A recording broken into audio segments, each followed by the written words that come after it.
അള്ളാഹു കുറച്ചു കൊടുക്കുമെന്ന് നബി മുഹമ്മദ് മുസ്തഫ. എത്ര സമയമായിട്ട് കുറച്ചു കൊടുക്കും? ളുഹറിന്റെയും അസറിന്റെയും ഇടയിലുള്ള സമയമായിട്ട് കുറച്ചു കൊടുക്കും. അതാരാ എന്നൊരിപ്പോ ളുഹർ ബാങ്ക് വിളിക്കണ ഒരു 12 അര അല്ലെ? അപ്പൊ എങ്ങനെ വന്നാലും ഒരു 3-3.5 മണിക്കൂർ ഉണ്ടാവും എന്ന് പറഞ്ഞ അതിന്റെ അർത്ഥം എന്താ? പരലോകം തുടങ്ങി 3.5 മണിക്കൂർ കൊണ്ട് ഹിസാബും കഴിഞ്ഞ് സിറാത്തും കഴിഞ്ഞ് മീസാനും കഴിഞ്ഞ് ഇവര് സ്വർഗത്തിലെത്തിയിട്ടുണ്ടാവും. 3.5 മണിക്കൂർ കൊണ്ട് കൊതിയാകുന്നുണ്ട് ചെറുപ്പക്കാരാ. അള്ളാഹു ആ ഭാഗത്തിൽ അള്ളാഹു ഉൾപ്പെടുത്തട്ടെ. ളുഹറിന്റെയും അസറിന്റെയും ഇടയിലുള്ള സമയം കൊണ്ട് അവര് സ്വർഗത്തിലെത്തിയിട്ടുണ്ടാവും. രണ്ടാമതൊരു രൂപമുണ്ട്. അതെത്രയാ? അള്ളാഹുവിന്റെ പ്രവാചകൻ പറഞ്ഞു, ഖദറു റകഅത്തൈനി, 2 റകഅത്ത് നിസ്കരിക്കുന്ന സമയം കൊണ്ട്.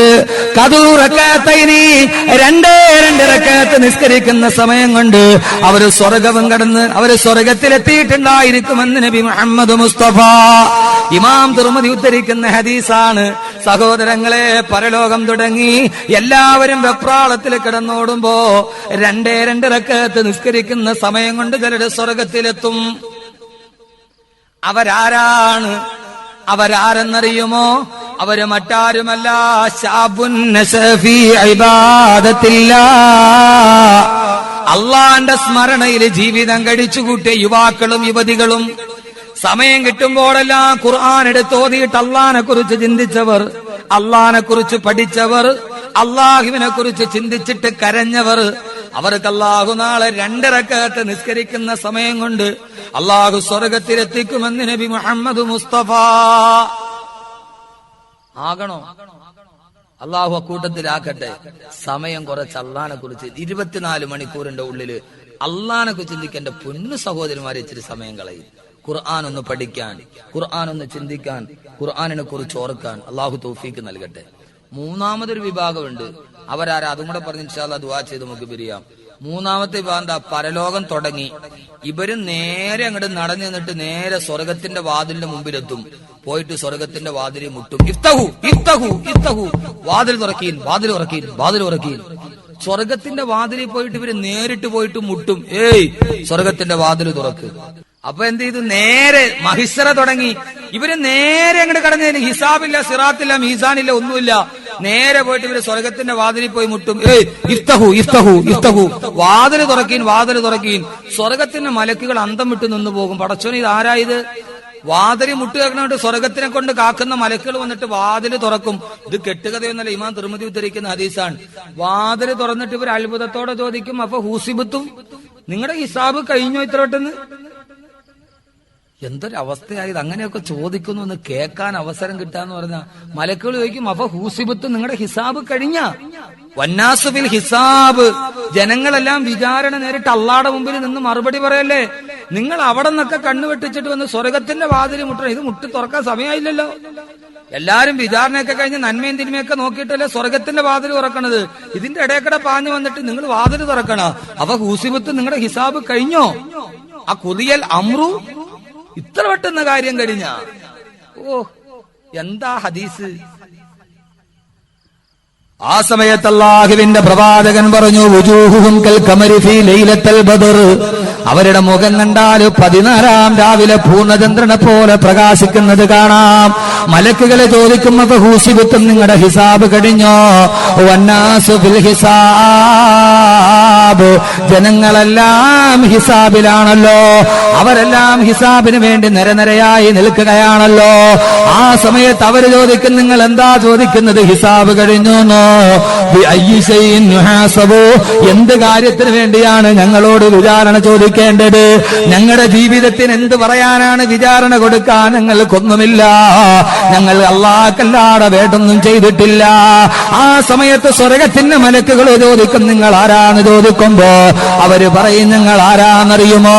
അസിയാഫുനാ ഫൗക. 'ഔക അവാതിഖിനാ ഖൽഫ റസൂലില്ലാഹ്.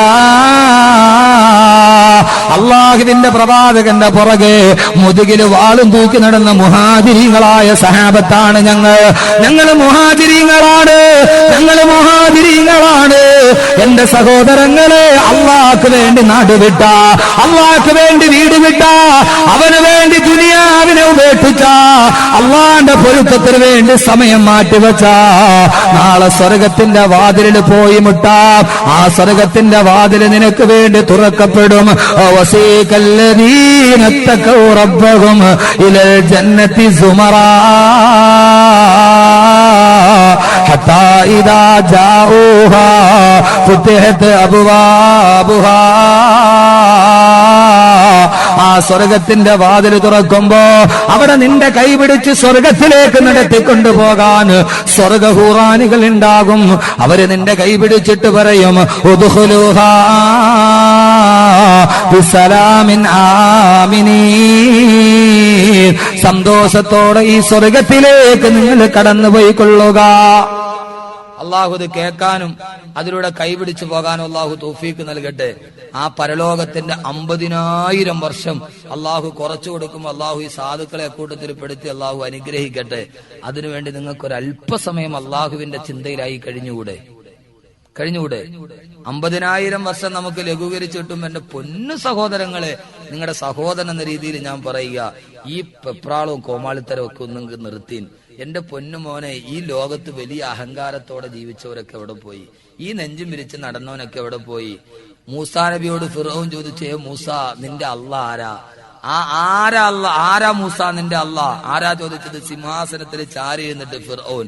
മൂസാ നബി പറഞ്ഞു, അല്ലദീ യുനസ്സിലുൽ ഗൈസ, ആകാശത്ത് നിന്നും മഴ വർഷിപ്പിക്കുന്നവനായ എന്റെ അള്ളാ. ഇത് കേട്ട ഫിർഔൻ പൊട്ടിച്ചിരിച്ചിട്ട് പറഞ്ഞു, ആഹാ മൂസ, എന്നാലും നിന്റെ അള്ളാഹ്ക്ക് മേലെ ഞാനാ. കാരണം എന്താ? മഴ പെയ്യിക്കണമെങ്കിൽ ഭൂമി വേണ്ടേ? ഭൂമി ആരുടേതാ? ഖുർആനല്ലേ? മൂസാ നബി വെച്ച് നിന്റെ അള്ളാഹ് ആരാ? മൂസാ നബി അല്ലദീ യുനസ്സിലുൽ ഗൈസ, ആകാശത്ത് നിന്ന് മഴ വർഷിപ്പിക്കുന്നവൻ. ഇന്നും ചില ഫിറൗമാരുടെ മുമ്പിൽ പോയിട്ട് അള്ളാഹിനെ കുറിച്ച് പറഞ്ഞാൽ ആ ഫിറൗമാർക്ക് മനസ്സിലാവില്ല. ഫിറൗന്റെ വംശം ചത്തുപോയിട്ടൊന്നുമില്ല. ഇപ്പോഴും ആധുനിക ഫറവമാർ ഇപ്പോഴും ജീവിച്ചിരിപ്പുണ്ട്. അള്ളാഹ് എവിടെ? അള്ളാഹ് ഇല്ല. ഞാൻ പള്ളിയിൽ കയറൂല. ഞാൻ മരിച്ചാ നീ കാരണം നിന്നെ ആരെങ്കിലും പൊക്കി എടുത്തുകൊണ്ട് വരും. അത് വേറെ കാര്യം, കുഴിച്ചിടാൻ. കാരണം നീ റൂഹ് പോയാൽ പിന്നെ നീ നാരണ സാധനമാണ്. നിന്നെ പട്ടിക്ക് പോലും വേണ്ടാത്ത സാധനമാണ്. പിന്നെ എന്ത് കണ്ടിട്ടാ മോനെ അഹങ്കരിക്കുന്നത്? മോനെ, ഒരു പോത്ത് ചത്തുപോയാല് അതിന്റെ മാംസത്തെ ആളുകൾ തിന്നും. ഇനി അത് അഴുകിപ്പോയെന്ന് വിചാരിക്കുക, അതിന്റെ തൊലിയെടുത്ത് വിറ്റാ പോലും 500 റുപ്യ കിട്ടൂലേ? എന്റെ പൊന്നു മോനെ, നീ മരിച്ചാൽ നിന്റെ മാംസവും മനുഷ്യന് വേണ്ട, നിന്റെ തൊലിയും ആർക്ക് വേണ്ട. പിന്നെ നീ ആരാ? ഈ എന്ത് കണ്ടിട്ടാ ഈ കിടന്നിട്ട് ഈ ചാടണത്? പോത്ത് മരിച്ചാ പോത്തിന്റെ തൊലി കണ്ടെങ്കിലും മനുഷ്യന് ഉപയോഗമുണ്ട്. ഈ റൂഹങ്ങ് പോയി കഴിഞ്ഞാൽ പിന്നെ നിന്നെ കൊണ്ട് ഒരു ഉപയോഗവും ഇല്ല. 6 അടി മണ്ണിൽ പോയി കിടക്കാനുള്ളതാണ്. പിന്നെ എന്ത് കണ്ടിട്ടാ ഈ ചാടിയവരൊക്കെ എവിടെ? മൂസാ നബി ആകാശത്ത് നിന്ന് മഴ വർഷിപ്പിക്കുന്നവനാണ് അള്ളാഹ് എന്ന് പറഞ്ഞപ്പോ ഫിറൗൻ പൊട്ടി. എന്നാലും മൂസ നിന്റെ അള്ളാടെ മേലെ ഞാനാ. കാരണം എന്താ? മഴ ഉണ്ടാകണമെങ്കിൽ എന്ത് വേണം? ഭൂമി വേണ്ടേ? ഇത് ചുമ്മാ കേട്ടിട്ടിരുന്നാ പോരാ, ഇതൊരു ശാസ്ത്രീയ സത്യമാണ്. ഖുർആൻ ഇങ്ങനെയൊക്കെ ഒന്ന് പഠിക്കണം. ഭൂമിന്ന് നീരാവി പൊന്തി മേഘത്തിന്റെ മുകളിൽ പോയിട്ട് അവിടെ നിന്നല്ലേ ആകാശത്ത് നിന്ന് വെള്ളം താഴോട്ട് വരണത്. അപ്പൊ ഭൂമിയിൽ നിന്ന് കടലിൽ നിന്ന് നീരാവി പോയില്ലെങ്കിൽ പിന്നെ മഴ ഉണ്ടാകുമോ? അപ്പൊ ഭൂമി ആരുടേതാ? അനല്ലദീ മുൽക്കു മിസ്ര. ഈ മിസ്ര എന്റെയാ. ഈ നൈൽ നദി പോലും ഞാൻ പോട്ടെ എന്ന് വിചാരിച്ചോണ്ട് ഒഴുകണ. ഞാൻ ഒഴുകണ്ടെന്ന് പറഞ്ഞാൽ അത് ഒഴുകൂല. ആര് പറഞ്ഞ ഇത്? നിങ്ങൾ വിചാരിക്കുന്നുണ്ടോ ഈ മനുഷ്യന് ഭ്രാന്തായിരുന്നു? ആണോ? ഫിറൗന് ഭ്രാന്താണോ? അല്ല, അയാൾക്ക് അഹങ്കാരമായിരുന്നു. അംഗീകരിക്കാനുള്ള ഈ മനസ്സ്. ആ ഫിറൗൻ എവിടെ പോയി? ആ ഫിറൗനും ചത്തു. അഹങ്കാരത്തോടെ പറഞ്ഞ ആ ഫിറൗനും ചത്തു. പക്ഷേ അള്ളാഹു പറഞ്ഞു, ഫിറൗനും അവന്റെ മന്ത്രിമാരും ചത്തപ്പോ ആകാശവും കരഞ്ഞില്ല, ഭൂമിയും കരഞ്ഞില്ല. ഫിറൗൻ ചത്തപ്പോ ആകാശവും കരഞ്ഞില്ല, ഭൂമിയും കരഞ്ഞില്ല. പക്ഷെ നമ്മൾ മരിച്ചാൽ നമുക്ക് വേണ്ടി ആകാശം കരയണം, ഭൂമി കരയണം. അങ്ങനെ ജീവിക്കണം. അള്ളാഹു തൗഫീഖ് നൽകട്ടെ. അവനവൻ മരിക്കുമ്പോൾ ആകാശത്തെ കൊണ്ട് കരയിപ്പിക്കണം. അവനാണ് യഥാർത്ഥ മുത്തഖി. എന്റെ പൊന്നു സഹോദര, മരണ വീട്ടിലെ വിളി എന്താ? ഭാര്യ വിളിക്ക്, അള്ളാഹുവേ ഞാൻ തന്നെയായി പോയല്ലോ അല്ലാ, എന്നെ ഇനി നോക്കാൻ ആരുണ്ട് പടച്ചവനെ? 2 മക്കളെയും കെട്ടിപ്പിടിച്ച്, പൊന്നുമക്കളെ നിങ്ങളെ നോക്കാൻ ആരുമില്ലല്ലോ മക്കളെ, നിങ്ങൾ ഒറ്റയ്ക്കായി പോയല്ലോ മക്കളെ. വൃദ്ധരായ മാതാപിതാക്കൾ പറയും, ഞാൻ കുറ്റപ്പെടുത്തുകയല്ല, അള്ളാഹുവെ വയസ്സാകാലത്ത് എനിക്ക് ആകെയുള്ള കൂട്ട് അവൻ പോയല്ലോ, അള്ളാഹുവെ മുറുക്കാൻ മേടിക്കാനെ ആര് കാശ് തരും? പടച്ചു തമ്പുരാനെ, മരണ വീട്ടിൽ അള്ളാഹുവെ എന്റെ ഭർത്താവ് മരിച്ചു, ഇവൻ ഇനി കബറിൽ തന്നെയാണല്ലോ എന്ന് പറഞ്ഞ് കരയണ ഏതെങ്കിലും ഒരു കരച്ചിൽ നിങ്ങൾ മരണ വീട്ടിൽ കേട്ടിട്ടുണ്ടോ? ഉണ്ടോ? ജീവിച്ചിരുന്നവരെ തനിച്ചാക്കിയിട്ട് ഇവൻ പോയി എന്നുള്ള വേവലാതിയല്ലേ? ഈ മരിച്ചുപോയവൻ ഇനി കബറിലാണ്.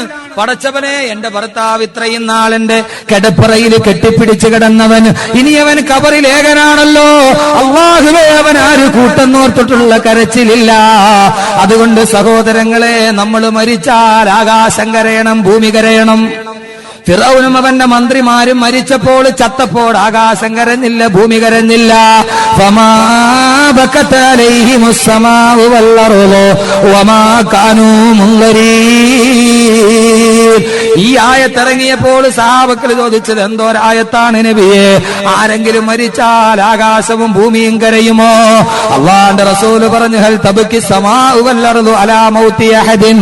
ആരെങ്കിലും മരിച്ചാൽ ആകാശവും ഭൂമിയും കരയുമോ നബി? ആ സമയത്ത് റസൂലുള്ള പറഞ്ഞു, അതെ, ഇദാ മാതൽ അബ്ദു സ്വാലിഹ്, ഒരു നല്ലവനായ മനുഷ്യൻ മരിച്ചു കഴിഞ്ഞാൽ അവന് വേണ്ടി ആകാശവും ഭൂമി പോലും കരയുമെന്ന് നബി മുഹമ്മദ് മുസ്തഫ. നബി മുഹമ്മദ് മുസ്തഫ. സഹോദരങ്ങളെ, കരയണം, ആകാശം കരയണം. നാളെ നീ മരിച്ചു വെള്ളത്തുണിയിൽ പൊതിഞ്ഞുമ്മറപ്പടിയിൽ കിടത്തുമ്പോ ചുറ്റും നിന്ന് ഭാര്യ കരയുകയാണ്, മക്കള് കരയുകയാണ്, നിനക്ക് വേണ്ടി എല്ലാവരും കരയുകയാണ്. ആ സമയത്ത് ആകാശം കരയണം, ഭൂമി കരയണം. ഈ ഭൂമിയിലെ പുൽക്കൊടി പോലും നിന്നെ ഓത്തിട്ട് കണ്ണുനീര് പിടിക്കണം. അല്ലാഹുവേ, അവൻ മരിച്ചുപോയല്ലോ, ഇനി അവന്റെ ഖുർആൻ ഓതുന്നത് കേൾക്കാൻ കഴിയില്ലല്ലോ. ആകാശം നിനക്ക് വേണ്ടി വിങ്ങിപ്പൊട്ടണം. ഭാര്യ കരയുന്നു, മക്കള് കരയുന്നു. ആ സമയത്ത് ചുറ്റും നിന്നുകൊണ്ട് ആയിരക്കണക്കിന് ആളുകൾ ആർത്തട്ടഹസിച്ച് കരയുമ്പോ, ആ സമയത്ത് വെള്ളത്തുണിയിൽ പൊതിഞ്ഞു കിടക്കുമ്പോൾ നിനക്കാണെങ്കിലോ ചിരിക്കാൻ കഴിയണം. ഭാര്യ കരയട്ടെ, മക്കള് കരയട്ടെ, ആകാശം കരയട്ടെ, ഭൂമി കരയട്ടെ, എല്ലാവരും നിന്നെ ഓത്ത് പൊട്ടിക്കരയുമ്പോ, പൊന്നുമോനെ കിടക്കുമ്പോ, മരിക്കുന്ന സമയത്ത് നീ കിടന്നിട്ട് ചിരിക്കണം. ജോ മർഗെ മുഅ്മിൻ ബാതു ഗോയം, ജോ മർഗെ മുഅ്മിൻ തബസ്സും വല്ലബവേസ്ത്. ഒരു യഥാർത്ഥ സത്യവിശ്വാസിയുടെ അടയാളം നിനക്ക് ഞാൻ പറഞ്ഞു തരട്ടെയോ? അവൻ മരിക്കുന്ന സമയത്ത് അവന്റെ ചുണ്ടില് പുഞ്ചിരി പൂത്തുലഞ്ഞു കിടക്കണം, പുഞ്ചിരി പൂത്തുലഞ്ഞു കിടക്കണം. മരിക്കുന്ന സമയത്ത് ചിരിക്കാൻ കഴിയണം. ആളുകൾ വന്നിട്ട് പറയണം, മരിച്ചു കിടക്കാന്ന് പറയില്ല, അവൻ ചിരിച്ചോണ്ട് കിടക്കാന്ന് പറയുന്നത് കേൾക്കാൻ കഴിയണം.